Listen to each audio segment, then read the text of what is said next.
Off roading పోతున్నాం మరి. నా ఆఫ్ రోడింగ్ పోతే నా కాళ్ళ చెప్పులు తీసుకుంటావా?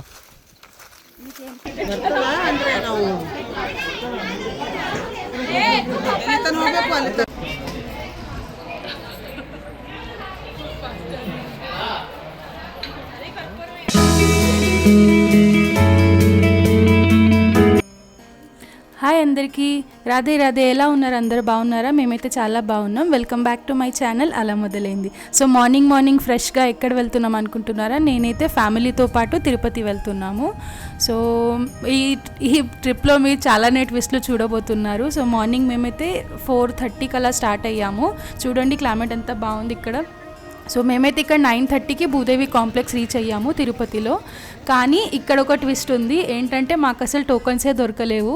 సో మేము ఇంకా సర్వదర్శన్కి వెళ్ళిపోదామని పైనకు తిరుమలకు స్టార్ట్ అయ్యాము.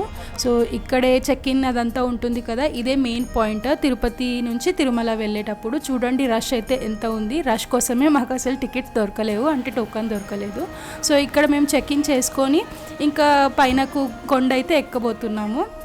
సో ఏం జరిగిందంటే ఎవ్రీడే టోకన్స్ వచ్చేసి మనకు 12 నుంచి స్టార్ట్ అవుతాయి కదా అన్ని కాంప్లెక్స్ల దగ్గర. బట్ ఈరోజు మేము వెళ్ళిన రోజు రష్ చాలా ఉందని మార్నింగ్ 7కే టోకన్స్ ఇవ్వడం స్టార్ట్ చేశారంట. సో మేము 9:30కి రీచ్ అయ్యేసరికి మాకు అసలు టోకన్సే దొరకలేవు. సో ఇలాంటి ఇన్సిడెంట్స్ కూడా చాలా ఉంటాయి. సో మీరు వెళ్ళేటప్పుడు కొంచెం బాగా క్రాస్ చెక్ చేసుకొని వెళ్ళండి. సో ఇంకా మేము కొండెక్కుతున్నాము. మా ఇంట్లో వాళ్ళందరూ ఫస్ట్ టైం. నేను ఇంకా మా హస్బెండ్ ముందు వెళ్ళాము తిరుపతికి, కానీ మా ఇంట్లో వాళ్ళైతే ఫస్ట్ టైం. సో పైన మేము ఇంకా సర్వదర్శనం చేసుకుందాము, ఎంత టైం పడితే చూద్దామని పైన కొండ అయితే ఎక్కాము. మీరు చూడొచ్చు కొండ పైన కూడా ఎంత రష్ ఉంది. సో ఇదే మెయిన్, మనము తిరుమల ఎంటర్ అయ్యేటప్పుడు ఫస్ట్ ఇక్కడ నుండే మనం లోపలికి వెళ్తాము. సో ఇక్కడ వెళ్ళాక మళ్ళీ ఇంకొక ట్విస్ట్ ఏంటంటే ఇక్కడ సర్వదర్శన్కి మనకు ఆల్మోస్ట్ 18 నుంచి 20 అవర్స్ వరకు టైం పడుతుందంట. సో మళ్ళీ అంత టైం మేము క్యూలోనే నిలబడితే మా డే అంతా వేస్ట్ అవుతుందని ఇంకా మేము మా ప్లాన్ చేంజ్ చేసుకొని ఒక డే ఎక్స్టెండ్ చేసాము. సో ఈరోజు అయితే మేము ఇక్కడ పైన ఉన్న ప్లేసెస్ అన్నీ విజిట్ చేసుకొని మళ్ళీ కిందికే వెళ్తాము. కిందికి వెళ్ళి నెక్స్ట్ డే టోకన్ కోసము ట్రై చేస్తాము. సో ఇప్పుడైతే ఇక్కడ భోజనానికి వచ్చాము. అందరికీ తెలుసు కదా తిరుమలలో ఉన్న వెంగమాంబ అన్న ప్రసాదం సెంటర్. సో అక్కడికైతే వచ్చాము. మీరు చూడొచ్చు రష్ ఎంత ఉంది. ఆ రోజైతే మేము సండే వెళ్ళినాము, బట్ మండే కోసమే ట్రై చేసాం దర్శనంకి, అయినా కూడా మాకు దొరకలేదు. సో వెంగమాంబల ఫుడ్ అయితే నాకు చాలా నచ్చుతుంది. నేను ఎప్పుడు వెళ్ళినా కంపల్సరీ 2 to 3 మీల్స్ అక్కడే తింటాను. సో ఇక్కడ మంచిగా వెళ్ళి భోజనం అయితే స్టార్ట్ చేసాము. మీరెవరన్నా ఇక్కడికి వచ్చింటే ముందు నాకు కమెంట్ చేసి చెప్పండి మీ ఎక్స్పీరియన్స్ ఎలా ఉందో. సో ఇక్కడ చూసారా ఎంత మంచిగా వాల్పేపర్ పెట్టారో వీళ్ళు. రష్ అయితే మరీ చెప్తున్నా నేను, మీరు చూడొచ్చు ఎంత రష్ ఉంది. సో ఇక్కడ ఫుడ్ అయితే చాలా బాగుంటుంది, ఎస్పెషలీ స్వీట్. ఆ స్వీట్ అయితే నాకు చాలా ఇష్టము. సో కడుపు నిండా భోంచేసాం మేము ఇక్కడ. ఇంకా భోంచేసి పైనకి ఇంకా జాపాలి హనుమంతుని టెంపుల్ ఉంది కదా, అక్కడికి స్టార్ట్ అయ్యాము. నేను ఇంకా మా హస్బెండ్ వెళ్ళినప్పుడు మాకు చాలా నచ్చింది. అది చిన్న టెంపులే, బట్ సరౌండింగ్ అంతా చాలా బాగుంటుంది. అందుకే ఇంట్లో వాళ్ళకు కూడా చూపించాలని స్టార్ట్ అయ్యాము. ఇక్కడైతే మనకు కొంచెము నడవాల్సి ఉంటుంది. ఆల్మోస్ట్ ఒక 70-80 స్టెప్స్ అలా ఉంటాయి. సో అవన్నీ మనము పైనకి ఎక్కాల్సి ఉంటుంది. బట్ ఆ ఎక్కేటప్పుడు జర్నీ అంటే ఆ రూట్ ఏదైతే ఉంటుందో అది కూడా చాలా బాగుంటుంది. మీరు ఇప్పుడు ముందు చూస్తారు. సో ఇక్కడ నుంచే స్టెప్స్ స్టార్ట్ అవుతాయి. స్టెప్స్ రూట్ అయితే బాగుంది, ఇబ్బంది ఏమి ఉండదు. కాకపోతే మా హస్బెండ్కి నేను చూపిస్తాను, ఆయన ఇంకొక వేరే రూట్ ట్రెక్ చేసే రూట్ అయితే తీసుకొని వెళ్తున్నాడు. చూడండి పక్కకు మీకు కనిపిస్తున్నాడు కదా, సో అక్కడ అవును అక్కడ నుంచి ఆయన ట్రై చేస్తున్నాడు. సో మధ్యలో మీకు ఇలా స్నాక్స్ కూడా దొరుకుతాయి, చాలా చట్పట స్నాక్స్ కూడా ఉంటాయి. సో అవి కూడా ట్రై చేసుకుంటూ మీరు వెళ్ళొచ్చు. మీరు చూడండి మొత్తం మనము జంగల్ నుంచి వెళ్ళినట్టు అనిపిస్తుంది. అండ్ ఇక్కడ మీరు కనిపిస్తుండా మా హస్బెండ్, అంటే పక్కకే ఉన్నాయి రూట్స్, కాకపోతే అక్కడ ఏమి రోడ్ అలా ఏం చేయలేదు. అండ్ ఇక్కడైతే మంచిగా ప్రాపర్గా స్టెప్స్ ఉన్నాయి. సో ఇబ్బంది ఏమి ఉండదు, మంచిగా కంఫర్టబుల్లీ వెళ్ళొచ్చు. ఇలా ఇక్కడ ఆయన అయితే రీచ్ అయిపోయాడు, ఇంకా నేను ఇంకా వెనకాలనే ఉన్నాను.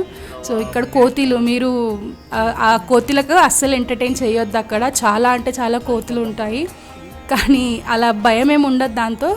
కానీ మీరు ఏం దానికి తిన్నికి పెట్టకపోతేనే సేఫ్. అండ్ మనమైతే ఇక్కడ టెంపుల్కి రీచ్ అయ్యాము. చూడండి అదే అక్కడ టెంపుల్, హనుమంతుని టెంపుల్. సో ఇక్కడ కూడా స్టోరీ ఉన్నది. ఎవరికైనా మీకు తెలిస్తే నాకు కమెంట్ చేసి చెప్పండి. ఇక్కడ మీకు ఏమైనా కావాలంటే ఇలా పర్చేస్ కూడా చేసుకోవచ్చు. ఇక్కడ దేవునికి రిలేటెడ్ సామాన్లు కూడా ఉంటాయి. అండ్ చూడండి ఎంత బాగుంది. ఇక్కడ అంతా మొత్తం ప్రశాంతంగా ఉంటుంది.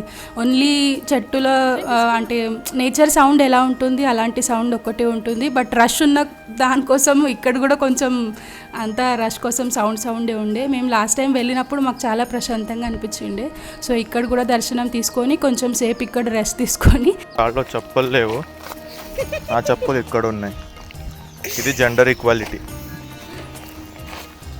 ఆఫ్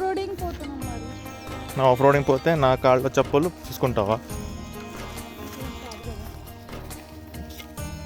ఇలా చెట్ల నుంచి పుట్ల నుంచి ట్రై చేస్తున్నాం వెళ్ళడానికి.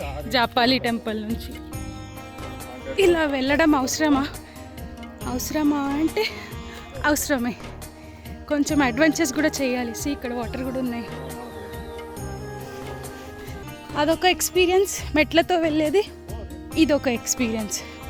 ఇలా చెట్ల నుంచి పుట్ల నుంచి ఒక ఎక్స్పీరియన్స్ అని ఇక్కడికి నేను ఈ సైడ్ నుంచి మళ్ళీ వెళ్తున్నాను.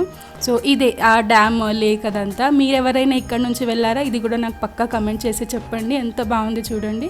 సో అది అయిన తర్వాత హనుమంతుని దర్శనం అయిన తర్వాత మేము ఇంకా శిలాతోరణం, ఇది కూడా తిరుమలనే ఉంటుంది కదా, సో శిలాతోరణం చూపించాలని అత్తమ్మ వాళ్ళకి ఇక్కడికి తీసుకొచ్చాము. సో ఇక్కడ కూడా మళ్ళీ స్నాక్స్ అవన్నీ ఉంటాయి మనకు.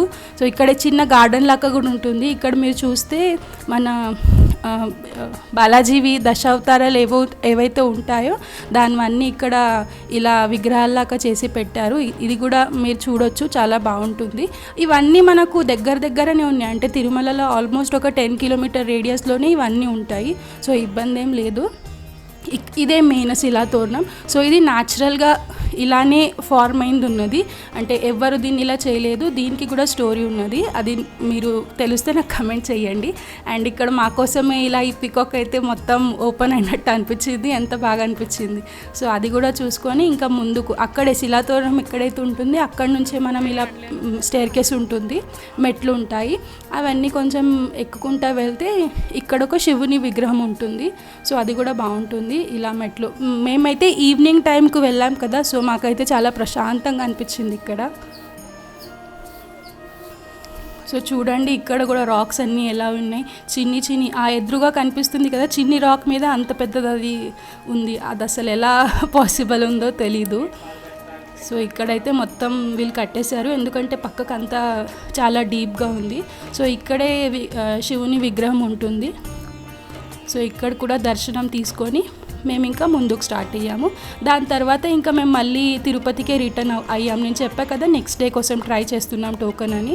సో ఇక్కడ రిటర్న్ అవుతూ మళ్ళీ మనం వచ్చేటప్పుడు మనము నడక మార్గం ఏదైతే ఉంటుందో అక్కడ నుంచి వస్తాం కదా, ఇక్కడ ఇది సో మోకాళ్ళ మెట్టు అందరికీ తెలిసిందే కదా. సో మోకాళ్ళ మెట్టు ఎక్స్పీరియన్స్ తీసుకుందాము, ఇంకా నడక మార్గం ఎలా ఉంటుంది ఇంట్లో వాళ్ళకి చూపించాలని ఇక్కడికైతే మేము వచ్చాము. మేము మొత్తం కొండ అయితే బై వాక్ ఎక్కలేదు, కానీ ఈ మోకాళ్ళ మెట్టులో ఓన్లీ 11 స్టెప్స్ అలా మేము ఎక్కి అలా చూద్దాం ఎక్స్పీరియన్స్ అని ట్రై చేసాము. సో నేనైతే 11 మెట్లు ఎక్కాను, కానీ మా అత్తమ్మ ఇంకా మా హస్బెండ్ అయితే ఆల్మోస్ట్ 50% ఆఫ్ ఆ మోకాళ్ళ కొండ అయితే ఎక్కారు. సో ఇది కూడా ఒక ఎక్స్పీరియన్స్. నెక్స్ట్ టైం మనం మళ్ళీ నడక మార్గంలో రావాలని అనుకొని మంచిగా అనిపించింది మాకైతే. ఇక్కడ కూడా రష్ అయితే చాలానే ఉండే. సో మా హస్బెండ్ ఇంకా అత్తమ్మ కూడా ట్రై చేశారు. ఇలా కంపల్సరీ అని ఏం లేదు మోకాళ్ళ మెట్టులో ఇలా ఎక్కాలని, కానీ ఆ కొండ పేరే అది మోకాళ్ళ మెట్టు. సో ఎక్కుతారు అందరూ. ఇంకా అందరైతే పసుపు కుంకుమ పెడతారు, కర్పూరం పెట్టుకుంటూ కూడా ఎక్కుతారు. సో ఇది కూడా మంచి ఎక్స్పీరియన్స్ అనిపించింది. ఇదంతా చేసుకొని ఇంకా మేము మళ్ళీ కిందికైతే వచ్చేసాము, తిరుపతికి అయితే వచ్చేసాము. సో నెక్స్ట్ డే మార్నింగ్ మేమైతే 4:30కి మళ్ళీ క్యూలో మళ్ళీ భూదేవి కాంప్లెక్స్లోనే నిలబడాలి లైన్లో. సో అది మళ్ళీ మార్నింగ్లో మేము నిలబడ్డాము. సో ఈరోజు ఏమైంది, మళ్ళీ నెక్స్ట్ డే ఏమైంది అది కూడా నేను మీకు చూపిస్తాను. సో మీరు చూడొచ్చు ఎంత బాగుంది తిరుపతి మొత్తం. అసలు కింది నుంచి మనకేం తెలీదు, కానీ పైనుంచి కొండ దిగేటప్పుడు అయితే ఎంత బాగా అనిపించింది. తిరుపతి కూడా చాలా డెవలప్ అయింది ఇప్పుడు. మీకు ముందు క్లిప్స్లో చూపిస్తాను. తిరుపతి కూడా మొత్తం ఎక్స్ప్లోర్ చేసాం మేమైతే. సో ఫైనలీ మళ్ళీ మేమైతే కిందికి వచ్చేసి ఇక్కడే మేము ఉన్నాము. మాకైతే రూమ్స్ కూడా ఏం దొరకలేవు, అందుకే మేము ప్రైవేట్ రూమ్ బుక్ చేసుకొని ఇక్కడే వచ్చేసి స్టే చేసాం. So stay tune for next video. Bye, Radhe Radhe. మీకు గనక నా వీడియోస్ నచ్చితే like, share and subscribe. And don't forget to leave your comments. Thank you for watching.